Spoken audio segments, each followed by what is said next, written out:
ভারত পাকিস্তান ম্যাচে এখন তো আর খুব একটা প্রতিদ্বন্দ্বিতা হয় না। বেশিরভাগ সময়ই এক পেশে ম্যাচ ভারত জিতে যায়। এশিয়া কাপের গ্রুপ পর্বেও সেটা হয়েছে, সুপার ফোর পর্বেও খুব একটা ব্যতিক্রম হয় নাই। ভীষণ রকম উত্তপ্ত পরিস্থিতিতে এই ম্যাচটা খেলতে নেমেছিল দুই দল। হ্যান্ডশেক কাণ্ডের পর ওই যে হ্যান্ডশেক গেট, তার প্রেক্ষাপটে ম্যাচে কোন অঘটন ঘটে যায় এইরকম একটা আশঙ্কার জায়গা আয়োজকদের মধ্যে যেমন ছিল, দর্শকদের মধ্যে ছিল। দুই দেশেরও কোটি কোটি মানুষ, সমর্থক, তাদের সবারই কিন্তু ওই জায়গাটাতে ছিল। বড় কোনো অঘটন ঘটে নাই, মাঠের ক্রিকেটেও অঘটন ঘটে নাই। ভাই, ভারত আর পাকিস্তানের ক্রিকেটের এখন এতটাই পার্থক্য যে পাকিস্তান যদি ভারতকে হারায়, টু সাম এক্সটেন্ট সেইটা অঘটন হিসেবে চিহ্নিত হওয়ার কথা। হয় নাই, সেটা হয় নাই। ভারত বরং 7 বল হাতে রেখে 6 উইকেটে জিতে গিয়েছে এবং স্কোর কার্ড যেটা বলছে তার চেয়ে অনেক সহজে জিতে গিয়েছে, অনেক আয়েসে তারা জিতে গিয়েছে। বাংলাদেশের জন্য তারপরও খুব ভালো সুখবরটা আসলে এখানটাতে হলো না। কেন আসলে হলো না? আর এই যে ভারতের জয়টাতে টার্নিং পয়েন্ট কোনটা, আমার সঙ্গে মিলিয়ে দেখতে পারেন। এশিয়া কাপের গ্রুপ পর্বে ভারত পাকিস্তানকে একেবারে দুর্মুষ করে দিয়েছিল। সেই তুলনায় এই ম্যাচটাতে যখন পাকিস্তান আগে ব্যাটিং নিয়ে তো না, ভারতের ক্যাপ্টেন সূর্যকুমার যাদবের আমন্ত্রণে ব্যাটিং করে তারা যখন 171 রান করেছে, সেইটাকে কিন্তু মোটামুটি একটা ফাইটিং টোটাল বলা যায়। পাকিস্তান যদি ভালো বোলিং করে, শুরুতে যদি ভারতের উইকেট তুলে নিতে পারে, তাহলে এমনকি সেটা উইনিং টোটালও হয়ে যাবে। অভিষেক শর্মা, শুভমান গিল সেগুলো শুনলে তো, সেগুলো মানলে তো। পাওয়ার প্লে 6 ওভারেই তারা 69 রান তুলে নিয়েছে। 10 ওভারের মধ্যেই তারা দলের স্কোরটা 100 পার করে দিয়েছে, কোনো উইকেট যায়নি। এবং তারপরে আর ম্যাচ কিভাবে থাকে?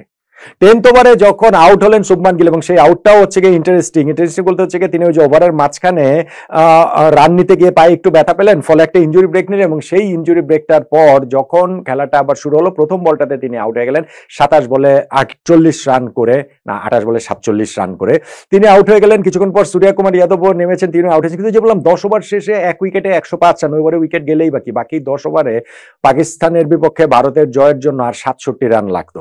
তো এইটা যে 19 নম্বর ওভার পর্যন্ত খেলা গিয়েছে, তাই তো বেশি কিছু। বিশেষ করে এইখানটাতে অভিষেক শর্মা যে ইনিংসটা খেলেছেন, হ্যাঁ তিনি ফিল্ডিং এর সময় দুইটা ক্যাচ ফেলেছেন, এবং সেই 2 ক্যাচ ফেলার কারণে তার উপরে প্রবল প্রেসার তৈরি হওয়াটা খুবই স্বাভাবিক। কিসের কি, ব্যাটিং এ নেমে very fast delivery, Shaheen Afridi একটা শর্ট অফ লেন বল করলেন, বাউন্সার করলেন, সেইটাকে পুল করে ফাইন লেগের উপর দিয়ে ছক্কা মেরে দিলেন। ওই যে স্টার্টটা পেলেন, তাকে আর পেছনে ফিরে তাকাতে হয়নি। এবং 2টা ক্যাচ যে তিনি পাকিস্তানিদের ছেড়েছেন, পাকিস্তানিরা আবার সেইটার প্রতিদান দিয়েছে। তার 2টা ক্যাচ ফেলে একটা 9 রানের সময় নওয়াজের খুব টাফ চান্স ছিল, আর আরেকটা হচ্ছে কি তিনি যখন 40 রানে তখন বাউন্ডারির উপরে ওইখানটাতে তার আরেকটা ক্যাচ পড়েছে। ফাইনালি গিয়ে তিনি 39 বলে 74 রানের একটা বিস্ফোরক ইনিংস খেলেছেন। বেসিক্যালি এই ওপেনিং পার্টনারশিপে তার ওই ক্যাচ মিস্টিস, এই সময় ম্যাচ শেষ, ম্যাচের রেজাল্ট শেষ দিকে গিয়ে ম্যাচটাকে আসলে একটু খালি প্রলম্বিত হচ্ছিল, লম্বা হচ্ছিল, দীর্ঘ হচ্ছিল। কিন্তু ভারতের জয়টা যে ঠিক কখনো প্রশ্নের মুখে পড়েছিল তা নয়। হ্যাঁ, তাদের এইখানটাতে মিডল অর্ডারে খেলানোর যে এক্সপেরিমেন্টটা এইখানটাতে সঞ্জু স্যামসন ক্ষেত্রে, সেটা তো খুব একটা সফল হয়নি। কিন্তু শেষ দিকে গিয়ে তিলক বর্মা তিনি একটা রিলায়েবল নক খেলেছেন, যখন প্রয়োজন 4 ছক্কা মারা মেরেছেন, এবং 7 বল হাতে রেখে জয়টা আসলে নিশ্চিত করে ফেলেছেন। ভারতের জয়টা কোনো সময় আমার কাছে মনে হয়নি যে তারা এই ম্যাচটা হেরে যেতে পারে, ওইরকম একটা অবস্থায় ছিল কিনা। এখন পাকিস্তান যে 171 রান করেছে, সেইখানেও কিন্তু ভারতের ফিল্ডিং এর বদান্যতা রয়েছে। আমি তো বললামই যে দুইটা ক্যাচ ফেলেছেন অভিষেক শর্মা, কুলদীপ যাদব একটা ক্যাচ ফেলেছেন। শুরুর দিকে প্রথম পাওয়ার প্লের মধ্যে 2টা ওইখানটাতে চান্স তৈরি হওয়ার পর সেটা গ্র্যাব করতে পারেনি। ইনফ্যাক্ট ফার্স্ট উইকেটটা যে নিয়েছেন ফকর জামানের, উইকেট কিপার ক্যাচ ধরেছেন হার্দিক পান্ডের বলে, সেটা কিন্তু একটু টু সাম এক্সটেন্ট কন্ট্রোভার্সিয়াল। কিপারের গ্লাভসে আসলে বলটা গিয়েছে কিনা, যদিও টিভি আম্পায়ার দেখে এই রায় দিয়েছেন যে না, গ্লাভস পর্যন্ত বলটা গিয়েছে। এবং তারপরে গিয়েও ওইখানটাতে সাইমুল বাজকে তাকে 3 নম্বরে নামানো হয়েছে, তিনি রানের খাতা খুলেছেন। সাহেবজাদা ফারহানকে দুইটা লাইভ যে দিয়েছিলেন অভিষেক শর্মা, 2বারই তিনি হচ্ছে গিয়ে ক্যাচ ফেলেছেন, তিনি একটা 50 রানের ইনিংস খেলেছেন। ইনফ্যাক্ট 10 ওভার শেষে পাকিস্তানি যে এতগুলো লাইফ টাইফের সৌজন্যে এক উইকেটে 91 রানে পৌঁছে গিয়েছিল, সেইখান থেকে কিন্তু 180, 190, এমনকি 200 অসম্ভব ছিল বলে মনে হচ্ছিল না। অথচ তারা করতে পারে 171। অর্থাৎ প্রথম 10 ওভারে 91 করেছে এক উইকেট হারিয়ে, আর শেষ 10 ওভারে তারা আর মাত্র 80 রান যোগ করতে পারে।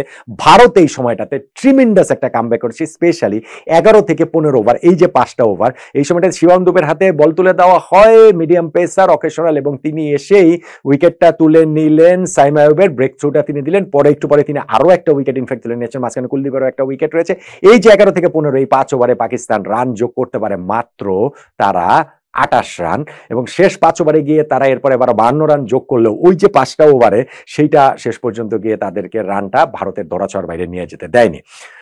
দেন এগেন ধরাছোঁয়ার বাইরেটা আবার কি, পাওয়ার প্লেতে 69 রান যেই দল তুলে ফেলে, ওপেনাররা যেখানে 100+ রান তুলে ফেলে 10 ওভারের মধ্যে, সেখানে তো 200+ যদি স্কোর হতো, সেটাও আসলে ভারতের ধরাছোঁয়ার বাইরে না। আমি সেটাই বলছিলাম, ভারত আর পাকিস্তানের দুই দলের পার্থক্যটা এখন এতই বেশি। এবং বাংলাদেশের জন্য যেটা আমি বললাম যে ঠিক সুখবর নাই, যেটা সুখবর হতে পারতো, যে এই দলটাতে এই ম্যাচটা যেমন ভারত জিতেছে, ভারত যদি বিশাল ব্যবধানে জিততে পারতো, অনেক বড় ব্যবধানে জিততে পারতো, সেই ক্ষেত্রে পাকিস্তানের নেট রান রেটটাতে অনেকখানি ওইটা হ্যাম্পার করতো, নেগেটিভ দিকে অনেকখানি থাকতো, যেটা হয়তো বা পরের দিকে গিয়ে টুর্নামেন্টে বাংলাদেশের কাজে লাগলেও লাগতে পারতো ফাইনালে ওঠার ক্ষেত্রে। যাক, সেটা হয়নি। কিন্তু পাকিস্তান সত্যিকার অর্থে আমার কাছে মনে হচ্ছে যে গ্রুপ পর্বের চেয়ে তারা ভালো খেলেছে। হ্যান্ডশেক গেট কেলেঙ্কারিতে তারা নিজেরা অপমানিত বোধ করেছিল, সেই জায়গা থেকে ভালো খেলেছে। ওইখান থেকে মনে হচ্ছিল যে ভারতের আসলে কোনো প্রতিপক্ষই না পাকিস্তান, কিন্তু সত্যিকার অর্থে এই ম্যাচেও কি পাকিস্তান নিজেদেরকে খুব যোগ্য প্রতিপক্ষ হিসেবে দেখাতে পেরেছে, প্রমাণ করতে পেরেছে। তাদের ওই শুরুতে স্টার্টটা যে ভালো হয়েছিল, সেটা ভারতের ফিল্ডিং এর দায় রয়েছে, কিন্তু সেইখান থেকে আবার ভারত সুন্দরভাবে সেখান থেকে পুল ব্যাক করে, কামব্যাক করে, আর হচ্ছে ব্যাটিং এর শুরুতে তো পাকিস্তানকে ম্যাচ থেকে পুরোপুরি ছিটকেই দিয়েছে। তাহলে টার্নিং পয়েন্ট কোনটাকে বলবো? টার্নিং পয়েন্ট আমার কাছে এখানে দুইটা জিনিস। একটা হচ্ছে গিয়ে ভারতীয় বোলিং ইনিংসের 11 থেকে 15 নম্বর ওভার, যেটা বললাম শিবম দুবে ওই সময় উইকেট ব্রেক, মানে একটা হচ্ছে ব্রেক থ্রু দিলেন, 2টা উইকেট তিনি নিয়েছেন, এবং ভারতের সময় রানও খুব বেশি দেয়নি, মাত্র ওইখানটাতে হচ্ছে গিয়ে 28 রান দিয়েছে 5 ওভারে। এইটা একটা টার্নিং পয়েন্ট। আর আরেকটা টার্নিং পয়েন্ট, অবভিয়াসলি আপনি অভিষেক শর্মাকে যখন হচ্ছে গিয়ে দুইটা লাইভ দিয়ে দিবেন, 9 রান এবং 40 রানে, 9 রানের লাইভটা নেওয়া যে টাফ ছিল, বাট ডিফারেন্স তো মেক করে দিয়েছে। সো এই দুইটাই আমার কাছে মনে হয় যে এই ম্যাচে ভারত যে আরো একটা ম্যাচে পাকিস্তানকে কাগজে কলমে দেখাচ্ছে যে খুব পাত্তা হয়েছে, ম্যাচটা হয়তো একটু কন্টেস্ট হয়েছে, আসলে খুব একটা কন্টেস্ট হয়নি, খুব একটা পাত্তা ভারত এই ম্যাচে পাকিস্তানকেও দেয়নি। এবং পাকিস্তানের খেলা দেখে মনে হয়েছে যে এশিয়া কাপের আয়োজকদের যে আশা, এশিয়া কাপের 3টা ম্যাচ ভারত পাকিস্তানের হবে, অর্থাৎ ফাইনালেও ভারত পাকিস্তান হবে, পাকিস্তানের খেলা দেখে মনে হয় নাই যে ভারত পাকিস্তান ফাইনালটা আসলে হওয়াটা সম্ভব, বরং বাংলাদেশের সেই ফাইনালে যাওয়াটা সম্ভব। ভারত যদি পাকিস্তানকে আরো বড় ব্যবধানে হারাতে পারতো, তাহলে হয়তো বা ওই জায়গাটাতে আমরা আরেকটু এগিয়ে থাকলেও থাকতে পারতাম আর কি।